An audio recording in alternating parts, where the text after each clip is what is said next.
Jeanne Mbagou rempile à la mairie d'Ovendo, candidat PDG. Le scrutin a été présidé par le gouverneur de la province de l'Estuaire, Jacques Denis Tsanga.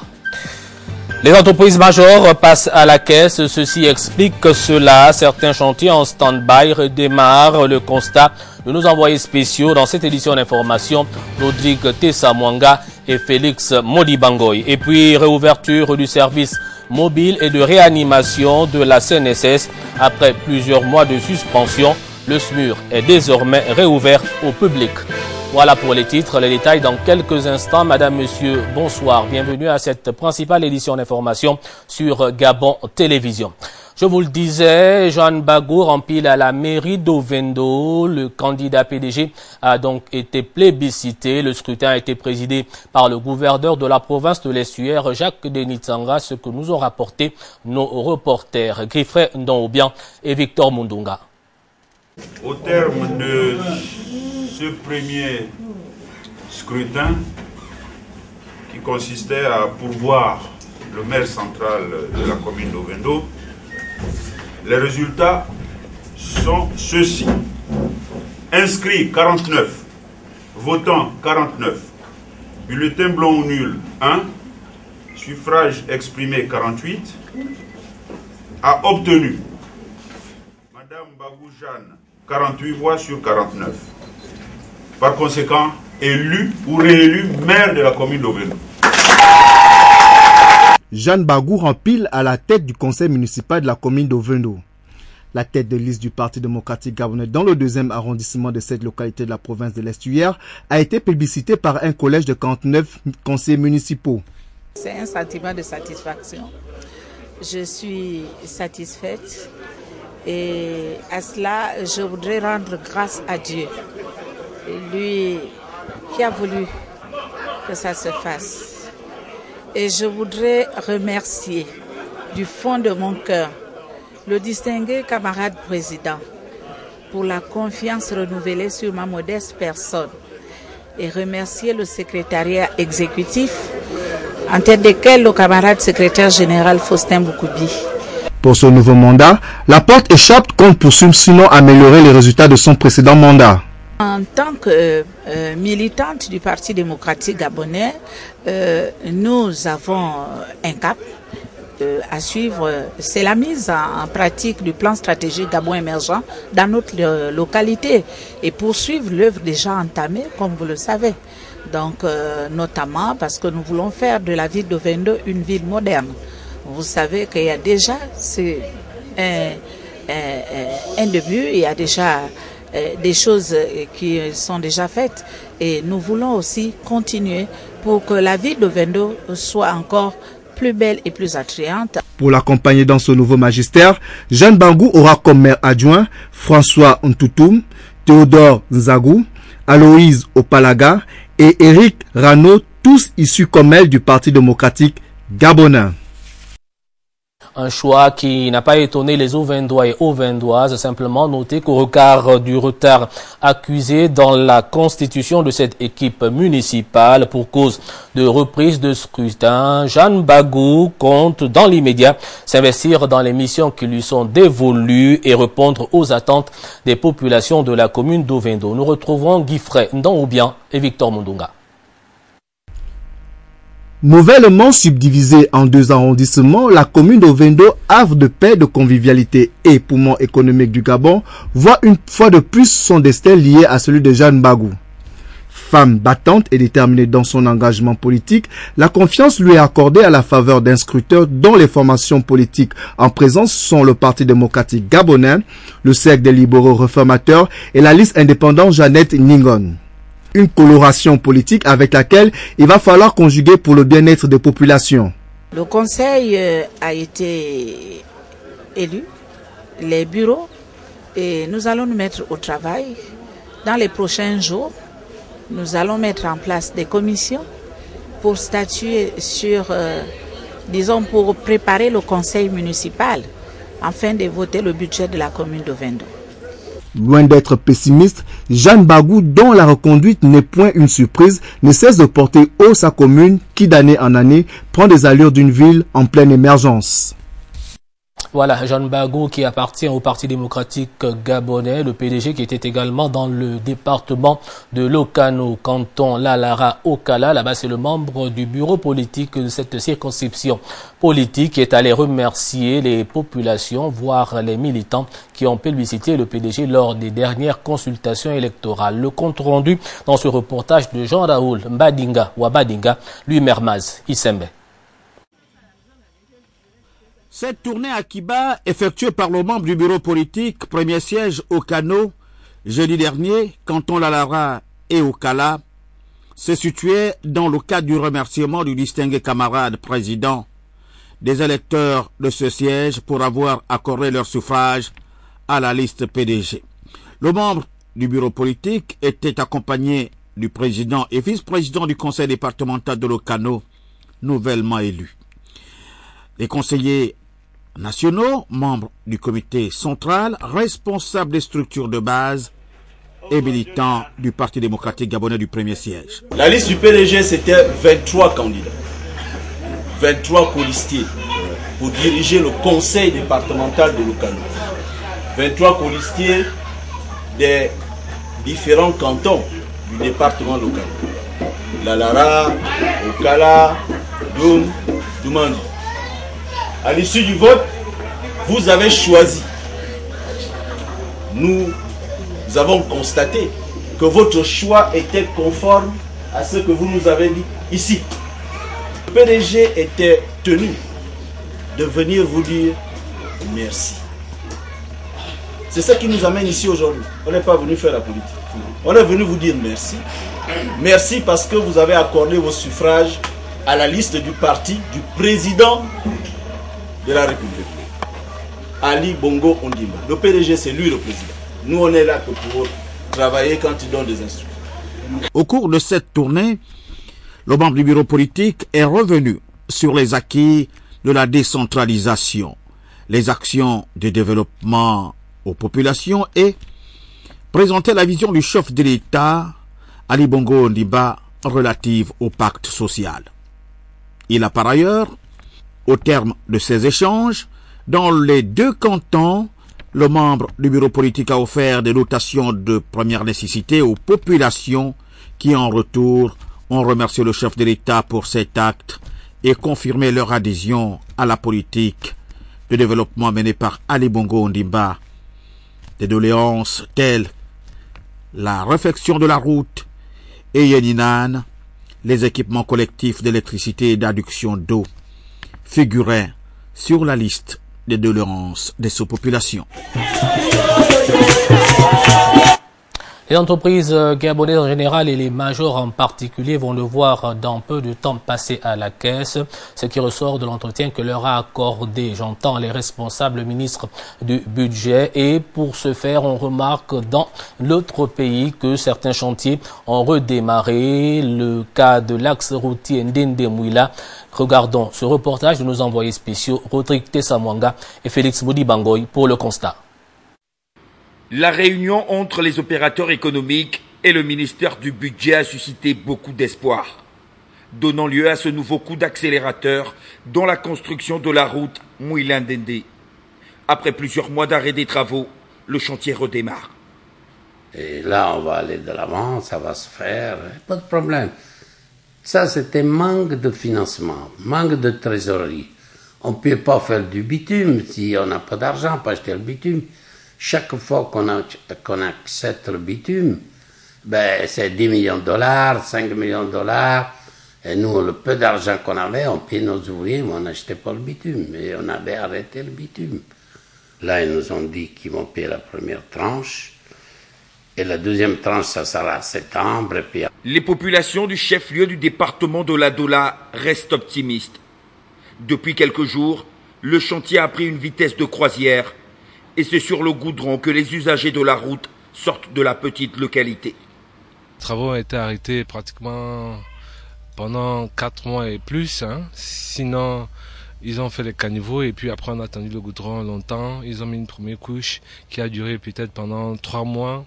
On était vraiment impatients de voir les travaux reprendre.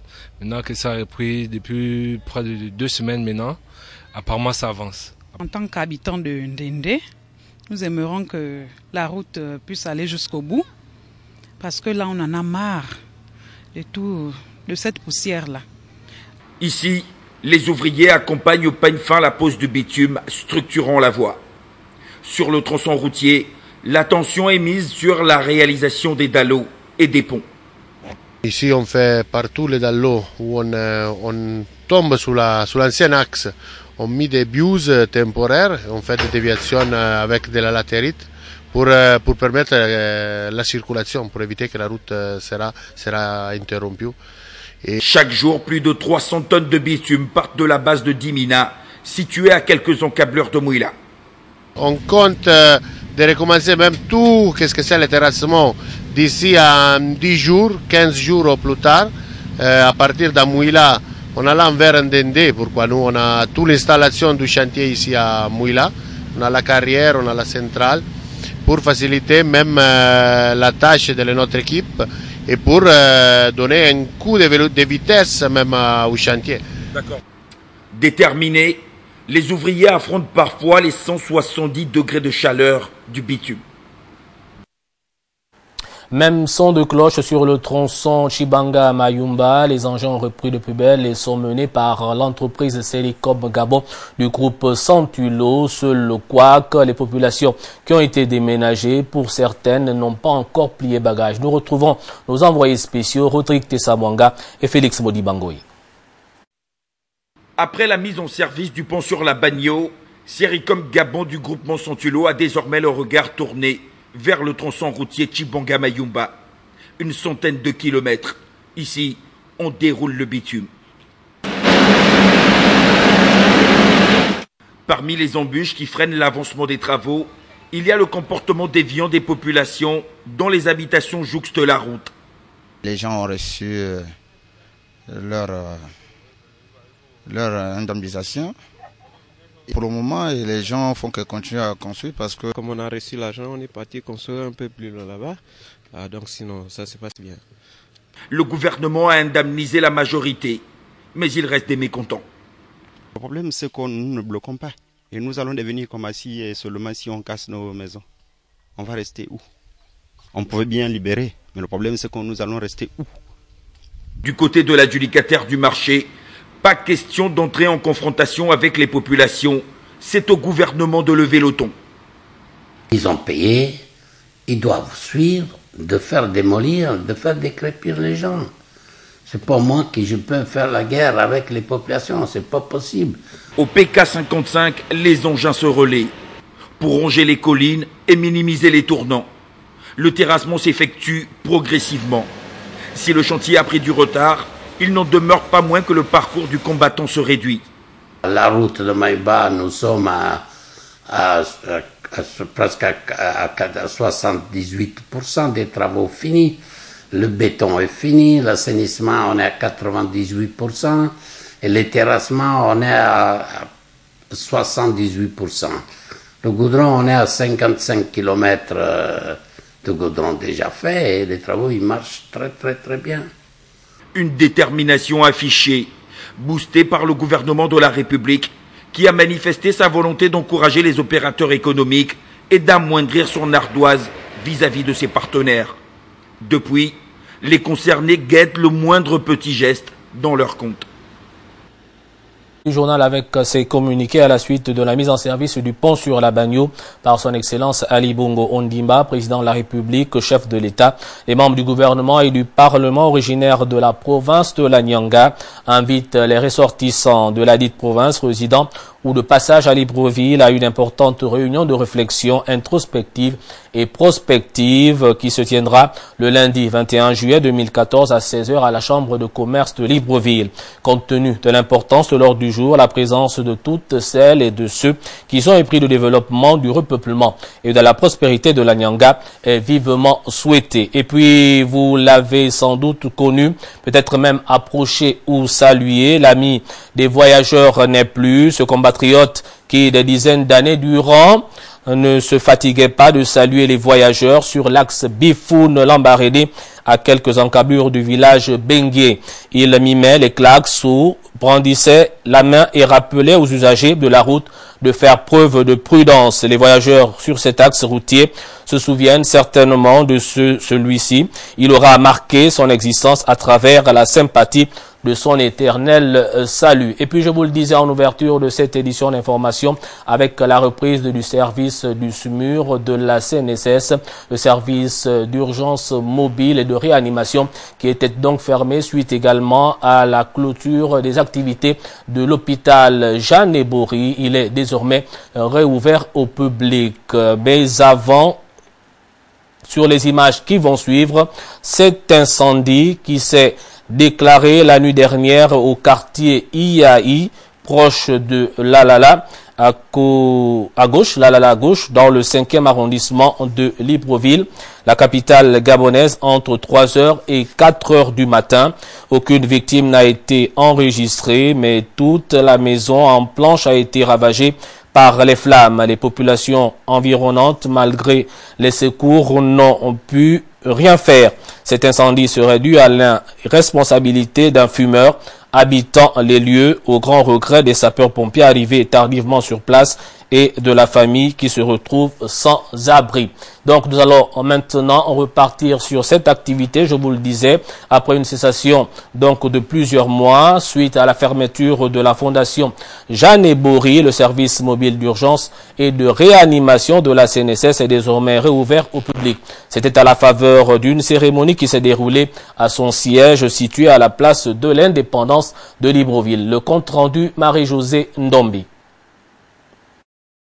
La Direction générale de la Caisse nationale de sécurité sociale, qui œuvre dans le volet prévention, qui du reste demeure son activité sanitaire du moment, a procédé à la réouverture de son SMUR, le service mobile d'urgence et de réanimation, dont la mission se résume à la couverture médicale événementielle, ainsi que la prise en charge des personnes en situation de détresse, quel que soit l'endroit.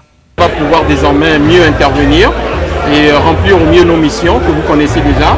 C'est l'apport d'une médecine de qualité auprès des populations hors hospitalier, mais également intra-hospitalier, parce que nous intervenons non seulement hors de l'hôpital, mais nous intervenons également entre structures hospitalières.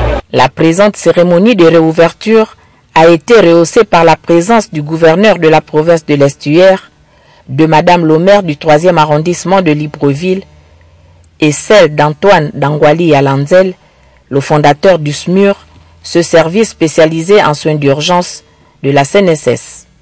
Il s'agit donc d'un service médical avec donc de nombreux spécialistes et dont le rôle est l'aide à la personne malade.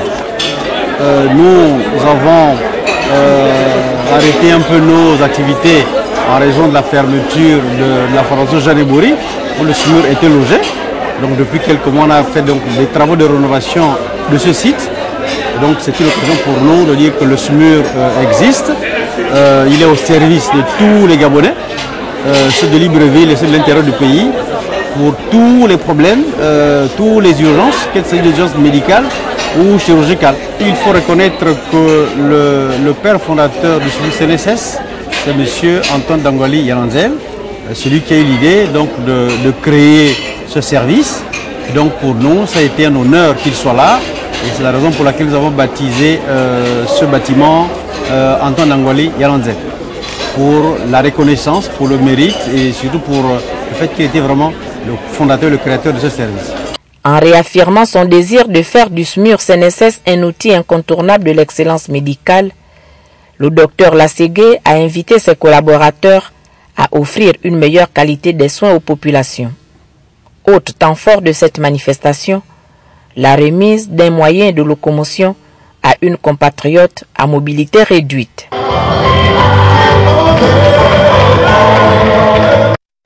En visite dans notre pays, le directeur régional Afrique de l'Organisation mondiale de la santé a eu une séance de travail avec le cabinet du ministre de la Santé au centre des débats. On a parlé du programme national de santé, mais également des priorités que devra appuyer l'Organisation mondiale de la santé au Gabon. Le compte rendu Tatiana Miko, Francis Ngomon.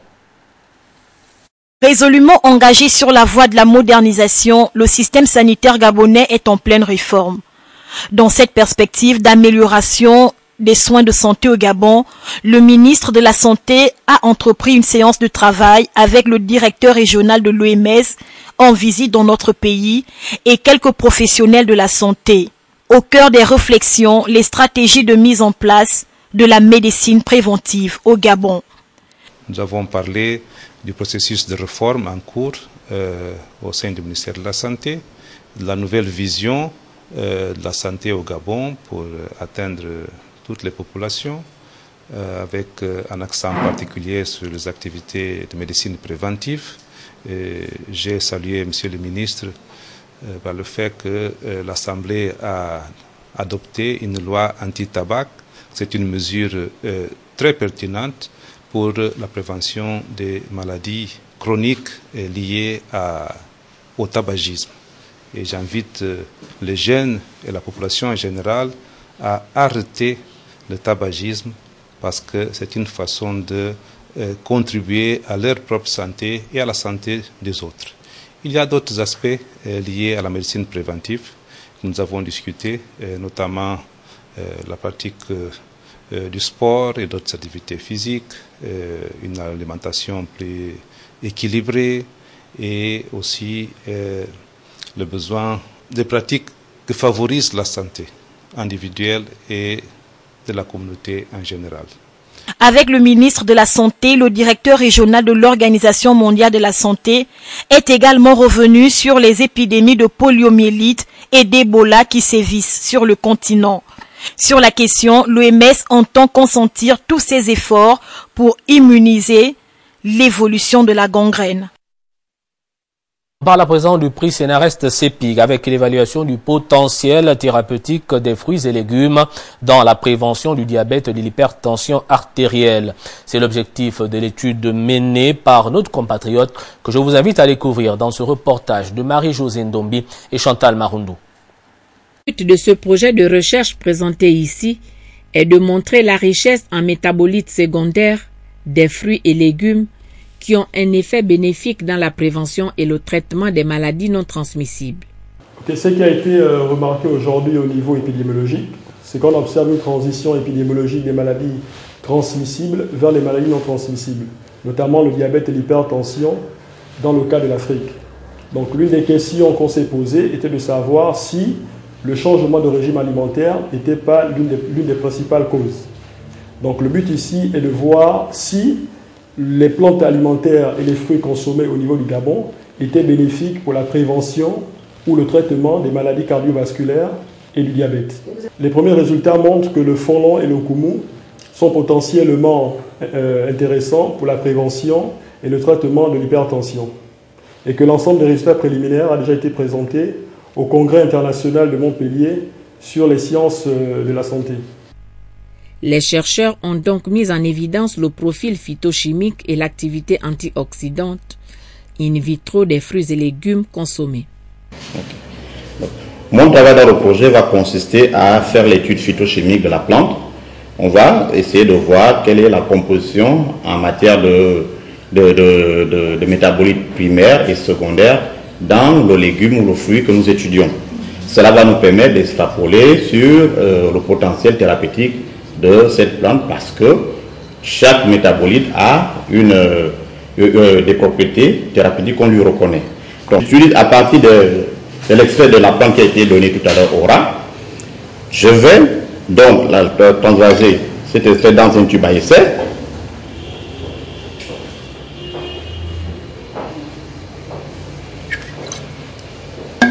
Pour identifier mes alcaloïdes dans la plante, je vais utiliser un réactif chimique qui est le Dragendorf. Je prends donc mon Dragendorf. Le Dragendorf a une coloration initiale qui est rouge.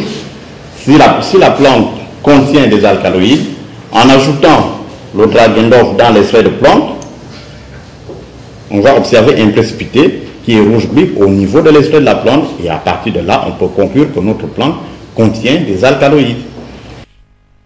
Ces deux spécialistes de l'USTM, dont l'un en physiologie animale et l'autre en biochimie et pharmacognosie, recommandent aux populations de consommer les fruits et légumes qui jouent un rôle essentiel dans le développement, l'entretien et la réparation cellulaire.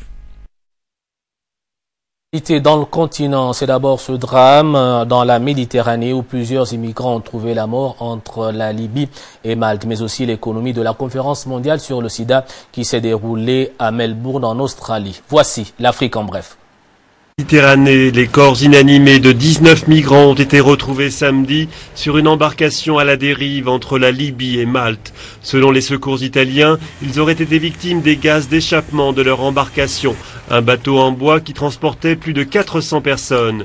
2 hommes dans un état critique ont été transportés à l'hôpital de Palerme en Sicile. La 20e conférence internationale sur le sida s'est ouverte dimanche en Australie par un hommage rendu aux 6 experts morts dans le crash du vol MH17 de la Malaysia Airlines.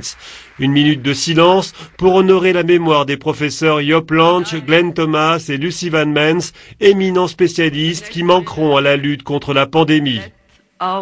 Que cette minute de silence soit l'expression de notre tristesse, de notre colère et de notre solidarité. Près de 12 000 personnes et praticiens sont attendus à Melbourne pour faire le point sur les avancées de la recherche. 2 millions de personnes ont contracté la maladie en 2013. J'adresse mes sincères condoléances après cette terrible perte. Je rends un vibrant hommage à ceux dont le voyage vers Melbourne a été interrompu brutalement. Ils étaient résolus, comme vous, à en finir avec le sida en 2030, dans le respect des droits de l'homme. Une note d'espoir, le nombre de décès est en baisse de 12% en 2013, des progrès dus à la prévention et à la généralisation des antirétroviraux. Le dialogue intermalien entamé mercredi à Alger se poursuit dans un esprit positif, a déclaré samedi le ministre algérien des Affaires étrangères. L'objectif de ces négociations entre le gouvernement de Bamako et les groupes armés maliens est de trouver un consensus pour une forme d'autonomie du Nord Mali. Les discussions portent sur la réconciliation, la justice, la sécurité et le développement économique.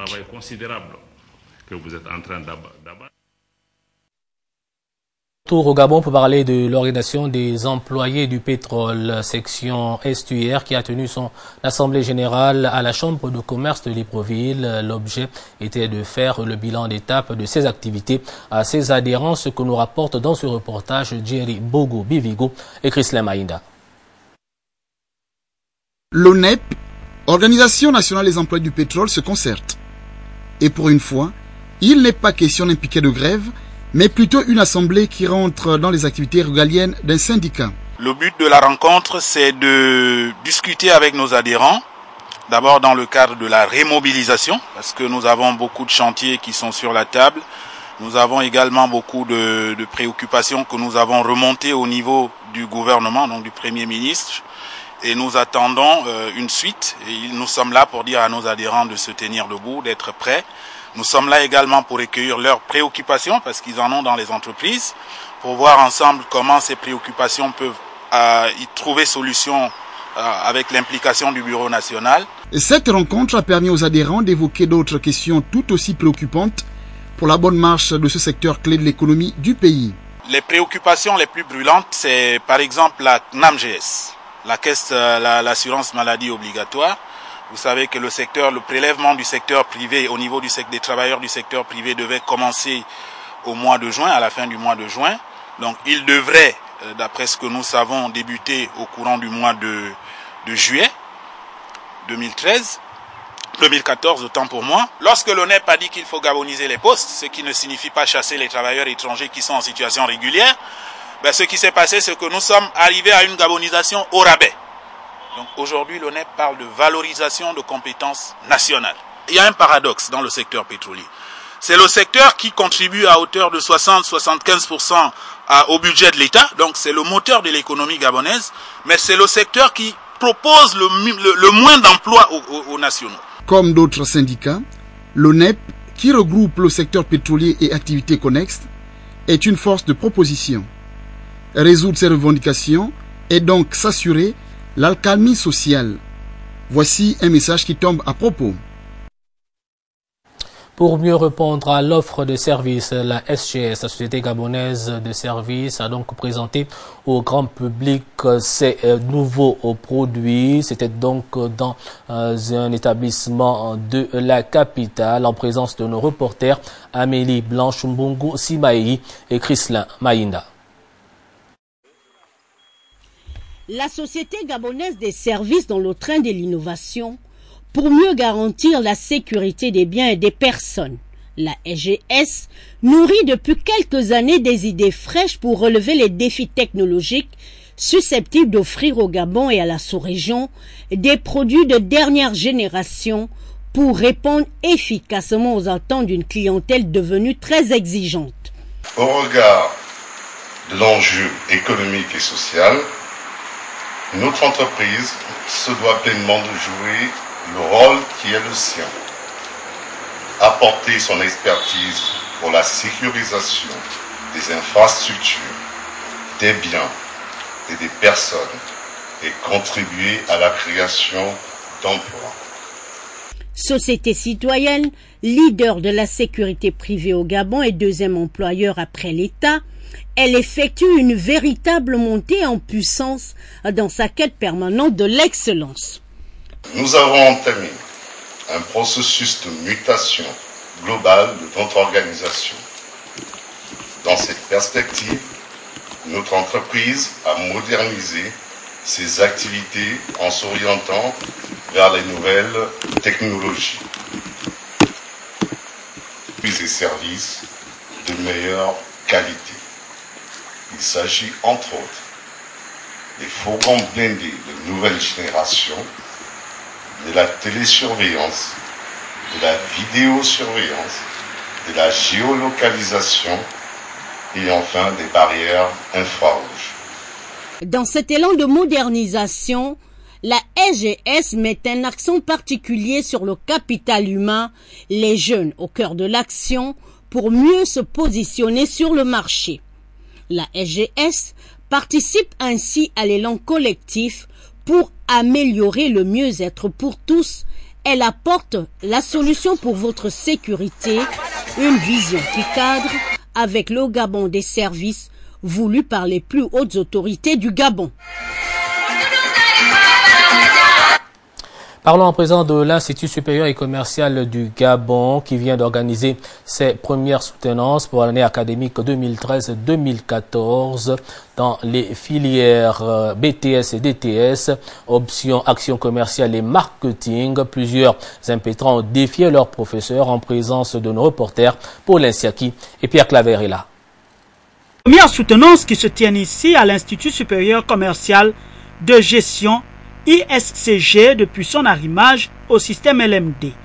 Cet établissement, qui compte parmi les premières écoles supérieures de la place, entend apporter sa contribution à la formation de l'élite gabonaise. On a signé un partenariat avec l'Université catholique de Dakar. Donc, comme vous le disiez tantôt, c'est nos premières soutenances. Et ce qu'on a préparé comme filière de formation, on a les GRH, on a les marketeurs communicateurs et on a les comptables et les comptables finances. Cette démarche qui consiste à la formation des cadres de très haut niveau de notre administration dans les différentes filières, 11 étudiants ont donc soutenu en licence professionnelle dans les différentes options. La vocation première de l'Institut supérieur de commerce et de gestion, ISCG, est de former les cadres d'un très haut niveau, des cadres qui sont opérationnels dès leur sortie. Nos étudiants passent les diplômes d'État, le BTS et le DTS, en compétition avec ceux de l'université et des grandes écoles. 24 ans au service de la formation de l'élite gabonaise, une démarche qui contribue énormément à l'essor intellectuel du pays. Une note de sport dans cette édition d'information, on va la chercher donc au service des sports.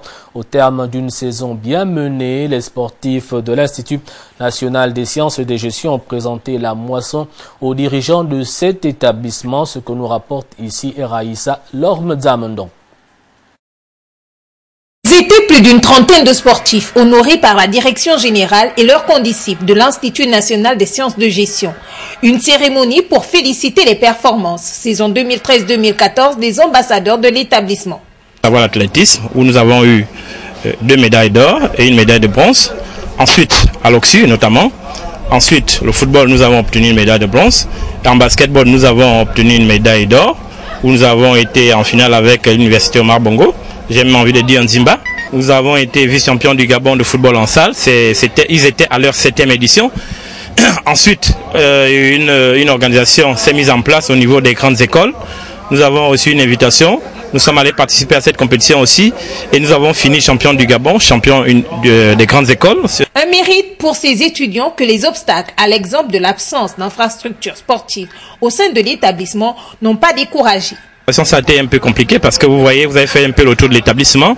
Nous ne disposons d'aucune installation sportive.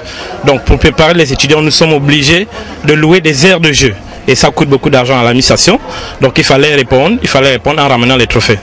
Le palmarès est élogieux et les dirigeants tenaient à manifester leur reconnaissance et leur encouragement. Parce qu'avoir un potentiel et ne pas savoir l'exploiter pour en jouir, tu ressembles à celui qui n'en a pas. Donc, quand on a un potentiel, on doit savoir l'exploiter. Et vous en avez, aussi bien en sport qu'on gratifie aujourd'hui, et merci monsieur le directeur général, aussi bien en sport qu'à l'école. Aux États-Unis, quand vous êtes le meilleur du monde. À l'Institut national des sciences de gestion, c'est un peu cela. Quand vous êtes le meilleur ici, vous êtes le meilleur parmi les étudiants du Gabon. Je crois que c'est une fierté qu'il faut porter, Il faut l'avoir en soi. La cerise sur le gâteau, c'était du slam pour donner des couleurs à cette cérémonie. La vie, Dieu nous l'a donnée. Doit-on modifier les données pour permettre au péché de nous coordonner et au diable de nous subordonner? C'est dimanche aujourd'hui, jour du Seigneur pour les chrétiens. La communauté missionnaire chrétienne internationale célébrait donc ce matin son culte national d'action de grâce, thème principal, la raison pour laquelle Dieu créa l'homme. Découvrons cette raison avec nos reporters Jean-Raoul Mbadinga Wabadinga et Victor Mundunga. Dans son message du jour, l'orateur principal est revenu sur le thème, à savoir la raison pour laquelle Dieu a créé l'homme. Il a créé l'homme pour que l'homme soit son délégué. Il voulait donner à l'homme une autorité, mais qui était une autorité par délégation. Cela voudra dire que si l'homme satisfait aux exigences qui consistent à se soumettre à celui-là qui lui a délégué l'autorité, l'homme allait continuer à exercer cette autorité sur le reste de la création. Mais avec la rupture avec Dieu, alors l'autorité déléguée a perdu également toute autorité sur le reste de la création. Et il y a eu une dégradation personnelle dans la vie de l'homme. S'agissant de ce culte dit national, l'homme de Dieu a expliqué que c'était le moment de bénir les mariages et proclamer les fiançailles. Dans chaque 3 mois, nous avons un tel culte. Et le culte de ce matin, comme à tous les cultes nationaux, nous bénissons certains mariages et nous proclamons les fiançailles. C'est ce que nous faisons à tous les cultes nationaux. Nous faisons des témoignages sur des guérisons que Dieu a intervenues dans les vies des uns et des autres. Et nous donnons un message sur ce que Dieu est prêt à faire dans la vie de ceux qui sont venus. Au demeurant, plusieurs personnes ayant témoigné des miracles intervenus dans leur vie ont pris part à ce rassemblement trimestriel de la communauté qui a vu la participation des délégués de 9 provinces du Gabon. Une note de culture pour la fin de cette édition d'information avec cette exposition photo. On parle à présent donc d'une exposition photographique. C'est en France, une exposition qui met en exergue la femme dans l'imaginaire colonial à travers des cartes postales. Regardez. Rouge, où chaque visiteur de l'exposition Bon baiser des colonies remonte le temps. Le regard de 4 totems nous accueille alors que des sabres de lumière zèbrent la pénombre. Balais lumineux qui projettent des bribes du passé colonial de la France. Résurgence de la mémoire. S'offre à l'œil une collection de cartes postales dédiées aux femmes de l'ancien empire, indochinoises, maghrébines, africaines. Dans cette exposition, il est question de mettre en valeur quelle a été la représentation de ces femmes à un moment donné de l'histoire coloniale française. On s'aperçoit que selon les aires géographiques, selon les mondes, la représentation n'est pas la même. C'est la plus belle de son pays. Une âme de voyeur s'empare alors du visiteur plongé dans ce cabinet de curiosité. En Indochine, la femme est présentée dans son intérieur. C'est la concubine du colon, la congaille, dite petite épouse. Ici, peu de fantasmes, hormis l'exotisme.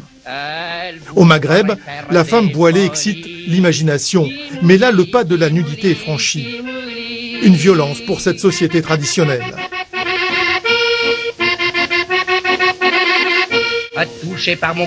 Au cœur de ces images, c'est l'invite sexuelle qui est mise en scène. Ces femmes sont le plus souvent photographiées dans des corridors, dans des patios. Elles semblent attendre le colon pour le conduire dans des harems imaginaires. Plus au sud, la nudité est la règle dans les cartes postales. On y exhibe les corps dans une nature reine et sereine. Le regard d'ethnologue vante le mythe du bon sauvage, heureux de sa condition, et des femmes travailleuses au village comme dans les champs.